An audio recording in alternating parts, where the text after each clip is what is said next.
জানো, আমার পুরো শরীর কেঁপে উঠেছিল যখন আমি জানতে পারলাম আমি ছাড়াও তুমি অন্য কারোর সঙ্গে কথা বলো। তখন হঠাৎ করে আমার বুকের ভেতরটা ফাঁকা হয়ে গেল। আমার শ্বাস নিতে কষ্ট হচ্ছিল।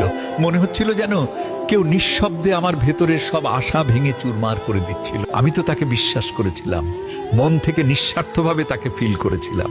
আমি কখনোই ভাবতে পারিনি আমার নামের পাশে আর কারো ভাই। জানতাম না যে এক বুক বিশ্বাস নিয়ে কারো হাত ধরলে শেষটা এত করুণ হয়।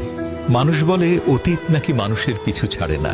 নামও চলতে পারেছে, সে হয়তো কথায় কথায় হেসেছে, অন্য কারোর সঙ্গে সময় কাটিয়েছে, আর আমি এখানে বসে তার একটা মেসেজের অপেক্ষায় দিন পার করেছি। সবচেয়ে বেশি কষ্ট দেয় এইটা না যে সে অন্য কারোর সাথে কথা বলেছে, বরং এটা আমাকে কষ্ট দেয় সে আমাকে কিছুই না জানিয়ে আমার বিশ্বাসের ভেতরেই সে নীরবে অন্য একটা দরজা খুলে রেখেছিল।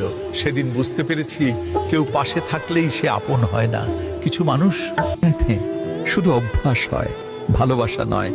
এখনো মাঝে মাঝে আমার বুকটা ভারী হয়ে আসে, চোখ দুটো ভিজে যায় অকারণেই। তবু আমি চুপ করে থাকি, কারণ কিছু কষ্ট শব্দে বলার মতো শক্তি আর থাকে না। আমি তাকে শুধু আমি হারিয়ে গেছি। আমার নিজের একটা অংশ বিশ্বাস করতে ভালোবাসা মানে নিরাপদে থাকা। আরো বুঝেছি সব ভালোবাসা শেষ হয় ঝগড়া দিয়ে না, কিছু ভালোবাসা হারিয়ে যায়